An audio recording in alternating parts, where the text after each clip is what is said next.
Muy buenos días, ¿qué tal? ¿Cómo estáis? Bienvenidos a un nuevo podcast del director. Yo soy Arnaud Nogués y hoy vamos a estar comentando los resultados empresariales de Google, de Microsoft y de Visa que tuvimos ayer al cierre del mercado. Y es que, como sabéis, estamos ahora mismo inmersos en la semana de resultados más intensa de este tercer trimestre, ya que pues esta semana tenemos los números trimestrales de empresas como pues Google, Visa, Microsoft, Meta, Boeing, creo que tenemos Amazon mañana, si no me falla la memoria, bueno, un montón de compañías, la verdad, y desde luego estas compañías de tan supercapitalización lo que hacen es que cualquier dato interesante que salga, cualquier crecimiento en alguna de sus secciones de negocio, aparte de mover la propia acción de Google, de Microsoft, de Meta, la que sea, puede mover la industria entera, si no incluso el mercado entero. Entonces es importante ver los números. Así que vamos a empezar, si os parece, por Google, no sin antes decir un poquito cómo está el mercado, porque hace tiempo que no actualizo un poco la situación del mercado, lo que opinamos y lo que estamos haciendo sobre todo. Y es que ayer tuvimos el primer día para el Nasdaq positivo de los últimos 5. Nosotros en Boring Capital estamos en cash, estamos en liquidez desde la semana pasada, así que estas caídas la verdad es que no las hemos vivido, así que bastante contentos. Recordad que al menos si hacéis swing trading o si invertís en bolsa, que el 90% de los que escucháis esto lo hacéis, lo realmente importante aquí no es estar ganando dinero siempre, todos los días, o todas las semanas, o todos los meses, sino es hacerlo mejor que tu benchmark de referencia. Nuestro benchmark de referencia es el S&P500. Entonces, en tanto en cuanto nosotros obtengamos mejor rentabilidad que el S&P500, ya es una victoria para nosotros. Con esto quiero decir, ya lo comenté creo que en la newsletter, no sé, o en el podcast también quizás, joder, hago demasiadas cosas, pero si el S&P500 ha caído un 5% y vuestra cartera ha caído un 2%, no os frustréis porque estáis en negativo, porque lo estáis haciendo mejor que el S&P500, ¿vale? Siempre hay que centrarse en hacerlo mejor que el mercado en general, que es de hecho, gracias a Dios, lo que estamos haciendo en Boring Capital. Entonces nosotros, como os iba diciendo, ahora estamos 100% cash, pero estamos viendo ciertas acciones interesantes que seguramente den entrada, incluso nos estamos planteando la entrada en una acción para hoy, entre hoy, mañana, pasado mañana. Ya sabéis que al final el mercado es demasiado volátil como para decirte hoy compramos o mañana compramos, pero ya hemos avisado a los clientes en el resumen diario de hoy que preparen la liquidez porque es posible que compremos una nueva acción en Boring Capital. Así que si eres cliente y lo estás escuchando, prepara la liquidez, y si no eres cliente y lo estás escuchando y quieres hacerte cliente y quieres recibir nuestras ideas de inversión que históricamente desde 2019 son rentables, puedes comprobar todas nuestras operaciones pasadas en nuestra web. Somos el único servicio en español de ideas de inversión que publica de forma transparente nuestros resultados. Pregúntate por qué. Puedes hacerlo a través de la web. Y quiero, con esto ya acabo y vamos ahora con los resultados de Google, Microsoft y Visa, pero quiero comentar sobre todo una pregunta que se me hace mucho y es, relativamente, se me hace, vamos a decirlo así, y es que hace un tiempo que hablamos de que vamos a subir precios en Boring Capital. Actualmente cuesta 399 euros al año, lo cual, por cierto, es muy poco. Servicios similares en Estados Unidos cuestan 3.000, 4.000 dólares al año. Incluso servicios en España similares que tienen unas rentabilidades lamentablemente peores, cuestan 1.000, 600, etcétera. Pues llevamos tiempo diciendo que vamos a subir el precio. El tema es que no vamos a hacerlo, o no lo estamos haciendo de momento, porque obviamente septiembre y octubre han sido meses bastante volátiles. Nosotros hemos perdido a razón de un 2%, 3% en estos 2 últimos meses, o sea que no hemos perdido nada ni mucho menos, pero no considero a nivel personal ético subir el precio ahora que el mercado está un poquito contractivo. En tanto en cuanto volvamos a la senda de rentabilidad, que seguramente sea este mes, incluso el siguiente, ya subiremos los precios. Lo digo porque muchos os lo preguntáis. Entonces, si queréis todavía aprovechar estos precios, que literalmente es nada, o sea, sale a 30 euros al mes la anual, si haces el cálculo, pues al final vete a la web y aprovechalo, porque ya te digo, cuando el mercado se calme un poquito seguramente lo subamos. Dicho esto, y muchas gracias por aguantarme la chapa, vamos ya a ver los resultados en primer lugar de Alphabet. Así que voy a ponerme por aquí los números porque no me los sé de memoria, me sé los titulares pero no los números de memoria, así que me lo he preparado aquí. Aquí lo tenemos. En primer lugar, quiero decir que en estas empresas tan grandes como las que vamos a comentar, no son tan importantes las métricas de... Uy, perdón, que me entra el hipo.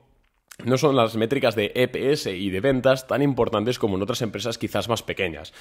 Con esto quiero decir que no siempre que veáis que una empresa tan grande hace un doble beat, es decir, supera estimaciones en EPS y en income, no digáis buenos resultados y ya está, sino que estas empresas, como son empresas tan grandes, es muy difícil que esa estimación se desvíe, tanto para bien como para mal. Tenemos que mirar sobre todo en sus líneas de negocio principales, las que más contribuyen a todo el EBITDA de la empresa, y también aquellas en las cuales está puesto más, digamos, la esperanza en el futuro, aquella sección de la empresa, aquel segmento que más está creciendo y en lo cual pues está depositando un poquito la confianza para justificar las valoraciones a las que cotizan las empresas. Esto lo quiero decir porque normalmente las empresas que vais a ver en esta serie de vídeos que vamos a ir haciendo, analizando los resultados de estas empresas, veréis que la mayoría pues hace un doble beat y puede que esté cayendo en bolsa. Y os preguntaréis, ¿por qué cae? Bueno, pues porque el doble beat realmente cuando una empresa es muy grande no significa nada. Entonces vamos a empezar por ello. Google, EPS 1,55 dólares por acción, ha sido 0,10 dólares por acción más de lo esperado por los analistas. Y en cuanto al revenue, es decir, facturación este tercer trimestre, la empresa, Alphabet, la matriz de Google, ha facturado 76.790 millones de dólares, 980 millones más de lo estimado, ¿vale? Son empresas enormes, es una facturación absolutamente brutal y diréis, bueno, pues si ha superado las estimaciones tienen que ser buenos números, ¿estará Google subiendo? Pues como hemos dicho antes, no. De hecho, Google está cayendo un 6,5% después de haber presentado estos números, al menos ahora que son las 12 de la mañana hora española, ¿no? Vamos a ver un poquito las ventas netas por categorías, ¿vale? Google Search y Another, que son su principal negocio, ha facturado 44.000 millones de dólares, un 11,4% más que el año pasado. YouTube Ads ha facturado 7,95 mil millones de dólares, un 12% más que el año anterior. Google Network ha facturado un 7,6 mil millones de dólares, un menos 2,7% comparado con el año anterior. Otros productos y servicios de Google ha facturado 8.000 millones de dólares, 21% más que el anterior. Y Google Cloud ha facturado 8,41 mil millones de dólares, un 22% más que el año anterior. Y diréis, vale, Arnau, o sea, por lo que estás diciendo, Google ha superado estimaciones en revenue en todos los segmentos, salvo en Google Network, que ha caído un 2,7%, que tampoco es que sea muy, muy importante. Entonces dirás, ¿por qué está cayendo un 6% en bolsa? Bueno, pues principalmente porque el segmento de cloud, de Google Cloud, que es, como os he dicho antes, el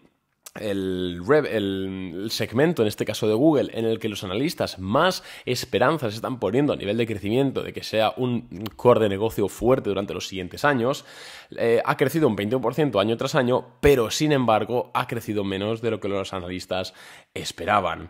Entonces, esto obviamente ha lastrado a Google en la cotización. Bajo mi punto de vista, no son resultados tan malos como para caer un 6% o 6,5% en un solo día y ya está. De hecho, os adelanto que es probable que la acción de Google abra un menos 6,5% en bolsa y recupere a lo largo del día, siempre y cuando pues, no haya alguna noticia macroeconómica que tumbe todo el mercado, por supuesto. Entonces, no son unos resultados malos bajo mi punto de vista, pero sí que es cierto que no hay que quedarse en el titular, sino que hay que indagar un poquito más. Además, recordemos que el sector del cloud es el sector número uno, es decir, es ahora mismo el que más está funcionando, el que más potencial tiene para estas megacorporaciones. Tenemos compitiendo a Amazon Web Services, a Microsoft Azure, a Google Cloud, bueno, a Oracle, tenemos un montón de empresas y es un juego de suma cero, en el sentido de que hay un pastel y la empresa que más tenga, pues al final es la que va a acabar dominando.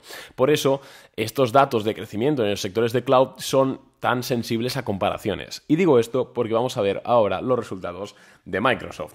Microsoft, por el contrario, pese a ser una empresa que cotiza una valoración PER más alta que Google, de hecho el PER forward de Microsoft es de 30 veces beneficios, es bastante, os adelanto. Sin embargo, está subiendo casi un 4% después de haber presentado números durante el día de ayer. ¿Por qué es esto? Pues vamos a verlo ahora, ¿vale? Voy a poner los resultados, a ver dónde están, que no me sé los números de memoria. Vale, pues vemos de nuevo un doble beat, pero aquí aplica lo mismo. Al final, un doble beat o un miss en este tipo de empresas no es muy relevante. Los EPS de Microsoft han sido de 2,99 dólares por acción frente a los 0,34 dólares por acción esperados, y el revenue ha sido de 56,5 mil millones de dólares, es un 1,95 mil millones de dólares más de lo estimado. Joder, qué lío es leer esto. Entonces vemos doble beat y luego en revenue tenemos que Microsoft ha crecido un 12,8% año tras año. He comparado el tercer trimestre de este 2023 con el tercer trimestre de 2022. Yo personalmente sigo alucinando cómo estas empresas tan grandes siguen creciendo en revenue a doble dígito. Google también crecía 21%. Es una barbaridad en su sector de búsquedas y tal. Es una barbaridad y desde luego demuestra, joder, que estas empresas, bajo mi punto de vista, han sido las compañías más fuertes y sólidas que se han creado en la historia de la humanidad. No solo que ahora mismo están mucho más sólidas que las compañías de petróleo, de incluso Rockefeller, todas esas cosas. Para mí, estos tipos de modelos de negocio son mucho más fuertes. Además, Microsoft es una empresa más diversificada que Google. También es una empresa que es casi el doble de grande. Capitaliza 2,5 trillones de dólares americanos, 2,5 billones de dólares europeos. Entonces, ¿por qué está más diversificada? Pues porque sus beneficios de hecho no dependen mucho de una sección de negocio como en Google, que depende sobre todo de Google Search y esas cosas, o como en Apple depende del iPhone, de la venta de hardware, o como en Meta depende de su Family and Apps, de Instagram, Facebook y Messenger. Sino que Microsoft pues tiene un portafolio bastante diversificado de negocios. Tiene por supuesto Office 365, tiene su apartado de software de Windows, tiene ahora todo el tema de Microsoft Azure, su tema de cloud. Por supuesto tiene una división de hardware, aunque es minoritaria. Tenemos también, pues todo el tema de inteligencia artificial aplicada. Al final es una empresa muchísimo más diversificada y por eso tiende a tener siempre un PER mayor. Pero, ¿qué hemos visto? Bueno, pues el revenue en Productivity and Business Processes, que es todo esto de Office, etc., ha sido 18,6 mil millones de dólares, un 13% más que el año anterior. El revenue por Intelligent Cloud ha sido de 24 mil millones de dólares, incrementando un 19% comparado con el año anterior. El revenue de More Personal Computing ha sido de 13 mil millones de dólares, un 3% comparado con el año anterior. Y además Microsoft ha publicado un guidance, es decir, una estimación de lo que ellos esperan ganar, bastante en orden con lo que los analistas esperaban. Además, Microsoft Cloud, y aquí viene lo realmente importante y la razón de la subida de Microsoft después del cierre de mercado y cuando se presentaron los resultados, Microsoft Cloud ha tenido, es decir, Microsoft Azure ha tenido una facturación durante este tercer trimestre de 31,8 mil millones de dólares, un 24% más año tras año, y eso es algo que los analistas no esperaban. El crecimiento de la sección Cloud en Azure ha sido lo que ha dinamitado la subida de Microsoft y que estos resultados hayan sido tan buenos. Y de hecho, bajo mi opinión, esto ya es opinión, creo que estos buenos números en la sección de cloud de Microsoft Azure, ha sido también lo que ha perjudicado a la cotización de Google, porque Google ha caído por esa ralentización del crecimiento en Google Cloud y los inversores, al menos bajo mi opinión, habrían pensado, oye, Microsoft está creciendo muchísimo más rápido que Google en tema de cloud y se ha movido algo de capital. Insisto, veremos, a mí los números de Google no me parecen tan malos, al menos a priori, pero bueno, veremos cómo abre y cómo entra la sesión, pero bueno, los de Microsoft está claro que es una empresa súper diversificada, es una empresa brutal y es una empresa que sigue creciendo contra todo pronóstico, no solo en Microsoft Azure, que obviamente es lo que más crece, sino también, en Office, en Personal Computing, es una barbaridad. Entonces Microsoft, pues eso, sube un 4%. Yo personalmente no considero que Microsoft sea una oportunidad de inversión ahora. Considero que, cara no es que esté cara tampoco, pero creo que no está lo suficientemente barata como para que justifique comprar acciones ahora mismo. Pero desde luego que si tenéis las acciones ya compradas, yo no las vendería. Es que es un empresón, las cosas como son. Y luego tenemos los resultados de Visa. ¿Por qué son tan importantes los resultados de Visa? Siendo una empresa bastante más pequeña que Microsoft y Google. Bueno, pues precisamente porque Visa puede funcionar como un indicador de cómo está el comercio, cómo está el consumo a nivel mundial. Como Visa se reparte prácticamente el pastel con Mastercard, American Express, que domina un poquito de mercado, pero sobre todo a nivel internacional, Visa y Mastercard son las principales, unos buenos resultados de Visa pueden indicar que el consumo está fuerte, por lo cual puede indicar que la Reserva Federal todavía tiene espacio para seguir subiendo los tipos de interés e endureciendo la política monetaria. De lo contrario, unos malos resultados de Visa pueden suponer lo contrario, que el consumo está más bajo y que la Fed pues, no puede seguir apretando las tuercas como lo está haciendo ahora mismo. En el caso de Visa, los resultados han sido bastante dentro de lo estimado. Tampoco ha habido sorpresas positivas, tampoco las ha habido negativas y de hecho, pues a nivel de EPS, 2,33 dólares por acción. 0,09 dólares por acción más de lo esperado, y en revenue 8,6 mil millones de dólares, 50 millones de dólares más de lo esperado.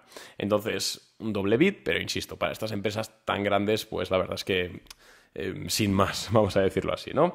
El revenue total ha incrementado un 10% comparado con el año anterior en divisa corriente. Esto es importante porque Visa opera en muchos países, cada uno tiene pues su divisa, euro, franco suizo, dólar, peso mexicano, etcétera. Entonces hay que hacer la conversión toda a dólares y calcular el crecimiento en dólares. Y en este caso ha sido un 10% de crecimiento. Vemos que la directiva ha dicho que va a incrementar el dividendo un 16%, bueno, y también va a hacer un buyback de 25 mil millones de dólares, es decir, recompra acciones de su propia empresa, lo cual es algo que a los accionistas pues siempre les viene bien, que la empresa recompre sus propias acciones es una de las actitudes mejores para el inversionista a largo plazo, pero tampoco vemos unos resultados brutales. De hecho, Visa está cayendo un 1,3% en el premercado, bueno, prácticamente plano, entonces iremos viendo. Sobre lo que hemos dicho de que Visa puede actuar como indicador macroeconómico por el tema del consumo, la verdad es que han sido unos resultados tan fríos, tan dentro de lo estimado, que tampoco me da ningún veredicto de si el consumo está más fuerte o más débil. De hecho, el otro día conocimos que Bill Ackman, uno de los mayores inversores más famosos del mundo, esto lo comentamos en la newsletter, por cierto, así que suscríbete, es totalmente gratis, newsletter diaria, tienes los links en las cajitas de más información del podcast. Pues dijimos que Bill Ackman había cubierto su corto en bonos de 30 años y además había afirmado que la economía estadounidense se estaba enfriando a niveles mucho más rápidos de lo que los datos sugerían.